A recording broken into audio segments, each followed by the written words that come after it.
जैसा कि आप सभी को पता है एचपीएसएससी यानी कि हमीरपुर बोर्ड ने अपकमिंग एग्ज़ाम्स के लिए शेड्यूल जारी कर दिया है।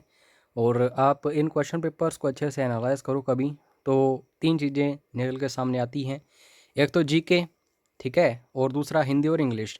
ये तीन सेक्शंस रहते ही रहते हैं हर एग्ज़ाम में, चाहे कंडक्टर की बात करूं या फिर टीजीटी की या फिर मैं नर्स या फिर क्लर्क एग्ज़ाम्स की बात करूं।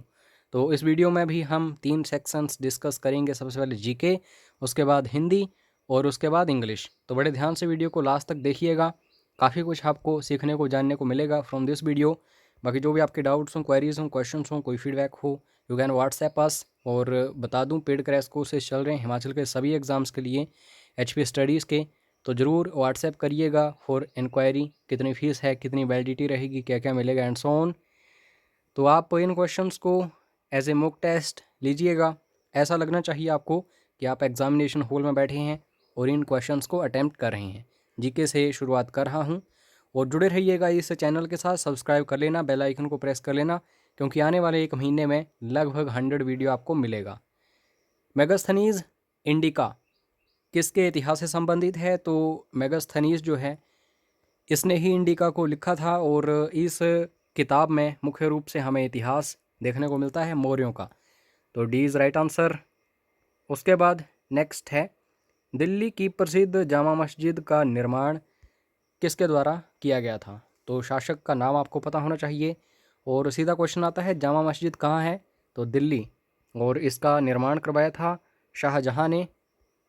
उसके बाद दोस्तों नेक्स्ट है, मुस्लिम लीग की स्थापना कब हुई थी? Most important. तो 1906 ईस्वी में ढाका में इसकी स्थापना हुई थी। सलीमुल्लाह खां वगैरह वगैरह ये प्रमुख व्यक्ति थे। उसके बाद हर्षवर्धन की जीवनी किसने लिखी थी? हमीरपुर बोर्ड में सबसे ज़्यादा क्वेश्चन ये पूछा जाता है। प्रीवियस ईयर क्वेश्चन पेपर्स आप अच्छे से एनालाइज करना और ये पेड क्रैश कोर्स में आपको सब कुछ मिलेगा। हर्षवर्धन की जीवनी लिखी थी दोस्तों बाणभट्ट ने। D is right answer. Bharat के गवर्नर जनरल का पद संभालने वाले प्रथम व्यक्ति कौन थे? अब क्वेश्चन को बड़े ध्यान से देखना, यहाँ पे पूछा गया है governor general of India, not Bengal. So correct answer will be Lord William Bentinck. ठीक है, 1833 में एक चार्टर एक्ट आया था, उसी के अकॉर्डिंग ये सब कुछ हुआ था। उसके बाद नेक्स्ट क्वेश्चन, पिट का भारत अधिनियम कब पारित किया गया था? तो पिट्स इंडिया एक्ट जो है ये दोस्तों 1784 ईस्वी में पास किया गया था। So B is right answer. Most important, Andaman Nicobar से किस जलीय निकाय द्वारा अलग किया जाता है? तो दोस्तों सपोज करिए यह है अंडमान, यह है निकोबार। तो ये जो बीच में पानी बह रहा है ये अलग करता है दोनों इन द्वीपों को। तो ये जो आप कह सकते हैं जलीय निकाय है, किस डिग्री पर है ये? क्योंकि आपको पता है ये होते हैं देशांतर पृथ्वी में और ये होते हैं अक्षांश। तो अक्षांशों की बात हो रही है तो 10 degree, B is right answer. उसके बाद दोस्तों एक आप संयंत्र इसे कह सकते हैं जिसका नाम है पैरेलियोमीटर। तो इसका उपयोग क्या चीज़ मापने के लिए किया जाता है, किस चीज़ को मेज़र करते हैं इसे? बिल्कुल सही आंसर है इस क्वेश्चन का सोलर रेडिएशन, यानी कि सौर विकिरण। दोनों भाषाओं में आप सभी के लिए क्वेश्चन लेके आता हूँ, काफ़ी मेहनत करता हूँ। तो वीडियो उसको लाइक करिए, शेयर करिए अपने दोस्तों के साथ। डायलिसिस किससे संबंधित है? और आप सभी के नॉलेज के लिए बता दूँ, डायलिसिस एक बीमारी है या फिर डिसीज़ है और ये मुख्य रूप से मानव शरीर के किस अंग को प्रभावित करती है? तो गुर्दा जो है या फिर किडनी इंग्लिश में बात करूँ, बी इज़ राइट आंसर। उसके बाद ये भी इम्पोर्टेंट एक क्वेश्चन बनता है हर एग्ज़ाम में, भारतीय संविधान की किस अनुसूची में दल बदल विरोधी कानून दिया गया है? इसे इंग्लिश में बोला जाता है एंटी डिफेक्शन लॉ। अभी होता क्या है, सपोज करिए आपने किसी एक नेता को चुना और वो इंडियन नेशनल कांग्रेस से है और देखेगा कि इस समय तो मोदी लहर चल रही है, तो हो सकता है आगे जाके वो अपनी पार्टी चेंज कर दे। तो ये एक दल बदल प्रक्रिया होती है और इसके विरोध में कानून बनाया गया था। किस अनुसूची में इसे रखा गया है? भारत के संविधान की, क्योंकि 12 अनुसूचियां हैं, तो ये रखा गया है 10वीं अनुसूची में। सो बी इज़ राइट आंसर। अब यहाँ पे हिंदी के most most most important question हम डिस्कस करने जा रहे हैं, जो हमीरपुर बोर्ड के एग्ज़ाम्स में रिपीट भी होते हैं और इम्पोर्टेंट भी हैं। जिन ढूंढा तीन पाइयाँ, पहरे पानी पैठ, एक कहावत है काफ़ी इम्पोर्टेंट। इसका अर्थ क्या है? चार ऑप्शंस आपके सामने हैं, खुद अटेम्प्ट करो, ये बेटर रहेगा आप सभी के लिए। तो दोस्तों, परिश्रम का फल मिलना, ठीक है। उसके बाद नेक्स्ट है कागज़ काला करना, ये एक मुहावरा है काफ़ी फेमस, और इसका अर्थ क्या है? तो बिल्कुल सही आंसर है दोस्तों, बिना मतलब कुछ लिखना। सपोज करिए जो भी मैं क्वेश्चंस करवा रहा हूँ इस समय, आप एज इट इज़ नोट्स बनाओगे और चार ऑप्शंस को भी ऐसे ही लिख दो, तो इसमें कुछ नहीं होगा, बिना मतलब कि आप कुछ लिखोगे। So we can use this idiom, कागज़ काला करना। उसके बाद नेक्स्ट है जो मुकदमा दायर करता है के लिए एक शब्द है। सपोज करिए कोई भी घटना घटित होती है किसी के साथ और वो मुकदमा दर्ज करता या फिर दायर करता है, तो उस व्यक्ति के लिए हम क्या इस्तेमाल करेंगे? शब्द वादी, ठीक है। ऐसे क्वेश्चंस जो होते हैं दोस्तों, ये हम ध्यान नहीं देते, लेकिन एग्ज़ाम में आ जाते हैं, इम्पोर्टेंट हैं। उसके बाद चांदी वाली थाली, तो यहाँ पे दोस्तों हमें ये पूछा जा रहा है कि इसमें कारक कौन सा इस्तेमाल हुआ है। चांदी वाली थाली, तो थाली है एक, कैसी है? चांदी वाली। तो यहाँ पे कहीं ना कहीं हमें संबंध मिल रहा है, तो संबंध कारक आपको याद रखना है। कारक एक इम्पोर्टेंट टॉपिक है, बार बार पूछा जाता है। उद्धार, बड़े ध्यान से देखो, इसका संधि विच्छेद करना है। कभी कभी संधि पूछी जाती है, कौन सी है? यण संधि है या फिर स्वर संधि है या कौन सी है? कभी कभी पूछा जाता है कि संधि विच्छेद करो, लेकिन टॉपिक बड़ा इंपॉर्टेंट है, कम से कम 3 क्वेश्चंस मिलते हैं हर एग्जाम में इसके। तो उद्धार का जब संधि विच्छेद आप करोगे, उत जमा हार, जब त और ह आपस में मिलते हैं तो ध बन जाता है, ये रूल है दोस्तों। तो इस तरीके से देखो। उसके बाद राजाज्ञा, इसका सही संधि विच्छेद करना है। यहाँ पे एक शब्द ऐसा है, या फिर मैं बात करूँ एक इसमें वर्ण ऐसा है जो गायब है, हमें दिखाई नहीं दे रहा, लेकिन है रियलिटी में वो। तो इसी में पजल होते हैं स्टूडेंट्स। तो दोस्तों, इसका जो सही संधि विच्छेद होता है राजन जमा आज्ञा। तो ये जो आधा नौ है, ये हमें दिखाई नहीं देता, ये आपको इसमें हमेशा लगाना होता है। कौन सा वाक्य प्रविशेषण का उदाहरण है? अब दोस्तों, ये चीज़ें बड़े ध्यान से आपको देखनी पड़ती हैं। अगर डेफिनेशंस वगैरह आपको आती हों, तभी आप आराम से इन क्वेश्चंस को कर पाओगे। सबसे पहले प्रविशेषण क्या होता है? जो विशेषण की विशेषता बताए। विशेषण क्या होता है? जो संज्ञा सर्वनाम की विशेषता बताए। और संज्ञा क्या होती है, सर्वनाम क्या होता है, या सभी आपको पता ही होगा। तो प्रविशेषण इसमें बड़े ध्यान से देखो, ये जो डी ऑप्शन है, कश्मीरी सेब सिंदूरी लाल होता है। तो कश्मीरी क्या है? जगह का नाम, ठीक है। सेब क्या है?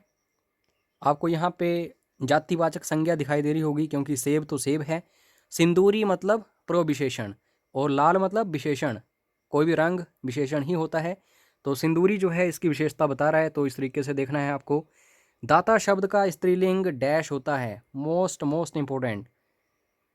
और कभी कभी दात्री की जो बर्तनी है पूछी जाती है, तो दात्री इस तरीके से ही लिखा जाता है, बड़े ध्यान से देखना आप। उसके बाद नेक्स्ट है शरत जमा इंदु में संधि करने पर डैश शब्द बनेगा।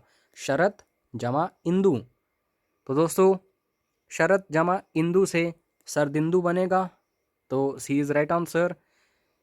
कंज का पर्यायवाची शब्द नहीं है, बड़े आसान से आप कर सकते हो। 3 शब्द जो होंगे एक जैसे होंगे, एक बिल्कुल डिफरेंट होगा, तो कंज का पर्यायवाची शब्द नहीं है। तो बिल्कुल सही आंसर जो है दोस्तों यहाँ पे वो होगा मदिरा। मदिरा जो है ये शराब के लिए हम इस्तेमाल करते हैं। उसके बाद इंग्लिश स्टार्ट होती है। सबसे पहले तो यहाँ पे वर्ड दिया गया है रैचड, और इसका सिनोनिम पूछा गया है तो बिल्कुल सही आंसर है दोस्तों, रेचड का सिनोनिम मिजरेबल। तो D is right answer. Comment करके ज़रा बताना रेचड का मीनिंग क्या होता है। जो भी क्वेश्चंस मैं पूछूंगा उनके भी आंसर ज़रूर लिखना कमेंट बॉक्स में, इससे भी आपका ज्ञान बढ़ेगा। One word substitution find out करना है। A great lover of books, अगर कोई किताबों को बहुत ही ज़्यादा प्यार करता है, पसंद करता है, तो उस व्यक्ति को हम बोलते हैं बिब्लियोफाइल। ठीक है। उसके बाद नेक्स्ट है, हमें एंटोनिम फाइंड आउट करना है। ऊपर हमने सिनोनिम देखा था, अब यहाँ पे एंटोनिम देखेंगे। तो एंटोनिम हमें किसका देखना है? बेसमिर्च का। तो 4 ऑप्शंस आपके सामने हैं, और बेसमिर्च मतलब किसी का अपमान वगैरह करना। ठीक है। तो यहाँ पे ए ऑप्शन जो है ऑनर, यानी कि किसी का सम्मान करना। So this will be antonym of besmirch. उसके बाद नेक्स्ट है दोस्तों, ये क्वेश्चन सबसे ज़्यादा पूछा जाता है एग्जाम्स में। स्टैग। स्टैग एक हिरण की तरह आप इसे मान सकते हैं। तो इसका फेमिनिन जेंडर यानी कि लिंग बदलो करना है हमें स्टैग का। तो 4 ऑप्शंस आपके सामने हैं, और हमीरपुर बोर्ड में ऐसे क्वेश्चंस बार बार आते हैं। तो बिक्सन, हिंद, फिली, गूस, इन 4 ऑप्शंस में से हिंद जो है ये बिल्कुल सही है, फेमिनिन जेंडर स्टैग का। Dash you try you will not succeed, तो यहाँ पे फिल इन द ब्लैंक करना है, और यहाँ नोट आपको दिख रहा है, इसका मतलब है नेगेटिव सेंटेंस है। तो नेगेटिविटी में हम इन 4 ऑप्शंस में से क्या इस्तेमाल करते हैं? मुख्य रूप से अनलेस। अनलेस मतलब जब तक कि तुम कोशिश नहीं करोगे तुम कामयाब नहीं होंगे। तो इस तरीके से देखो। अब हमें नरेशन फाइंड आउट करनी है। ऋषि टोल्ड हिम, ऋषि जो है उसने उसको बोला योर बैग इज़ न्यू, तुम्हारा जो बैग है, बस्ता जो है नया है। तो अगर कोई इस चीज़ को सुनाएगा व्यक्ति कि उसने ऐसा बोला था, तो वो कैसे सुनाएगा, यही हमें देखना होता है। तो वो बोलेगा ऋषि टोल्ड हिम दैट, किसको? जिस व्यक्ति को बोल रहा था, यानी कि योर बैग। तो टोल्ड हिम दैट हिज, उसका, बैग वाज न्यू, बस्ता नया है। तो इस तरीके से करने पड़ते हैं ये। उसके बाद करेक्ट स्पेलिंग हमें देखनी है, और मीनिंग भी बताऊंगा आपको कि करेक्ट स्पेलिंग जिसमें है उसका मीनिंग क्या होता है। तो सबसे पहले तो करेक्ट स्पेलिंग्स देखो। ये जो रैपोर्ट है इस तरीके से इसकी स्पेलिंग्स होती हैं, और ऐसी रिलेशनशिप, दो व्यक्ति अगर आपस में जुड़ रहे हैं तो वो एज ए फ्रेंडली, ठीक है, जब जुड़ेंगे साथ में तो रैपर्ट उसे हम बोलते हैं। तो सी इज़ राइट आंसर। उसके बाद नेक्स्ट है one who studies the origin and growth of language. English कहाँ से आई, कैसे आई, इसकी हिस्ट्री क्या है। तो अगर ऐसा व्यक्ति कोई होगा तो वो स्टडी जब करेगा किसी इस तरीके की चीज़ की, तो उस स्टडी को बोला जाएगा लिंग्विस्टिक, भाषाविद। ठीक है, उस व्यक्ति को बोला जाएगा भाषाविद जो इन स्टडीज़ को करता है। उसके बाद नेक्स्ट है the study of right and wrong in human conduct. तो अगर किसी का जो भी विचार है, स्वभाव है किसी का, अगर उसमें हम ये देखना चाहें कि क्या सही है क्या गलत है, तो इस स्टडी को, अध्ययन को क्या बोला जाता है? 4 ऑप्शंस आपके सामने हैं, 5 ऑप्शंस आपके सामने हैं। तो बिल्कुल सही आंसर है दोस्तों एथिक्स, जिसे हम हिंदी में बोलते हैं आचार विचार। तो एथिक्स जो है ये इम्पोर्टेंट एक टॉपिक है जिसमें ये सारी चीज़ें देखी जाती हैं। उसके बाद नेक्स्ट है द स्कूल और college in which one has been educated. आप कभी अपने गांव में जाना जहां से आपने 5वीं तक की कक्षा तक की पढ़ाई की है, तो उस स्कूल को आप अब क्या बोलोगे? उस स्कूल को आप बोलोगे दोस्तों आल्मा मेटर, यानी कि मातृ संस्था। तो ए इज़ राइट आंसर, यह भी इम्पोर्टेंट है। बाकी पेड क्रैश कोर्सेज़ की जानकारी आप यहाँ पे ले सकते हैं, और फ्री स्टडी मटेरियल वगैरह भी आप मांग सकते हैं। इस वीडियो की PDF फाइल बिल्कुल फ्री में मिल जाएगी। सो व्हाट्सएप पास मिलते हैं नेक्स्ट वीडियो में। जय हिंद, जय हिमाचल।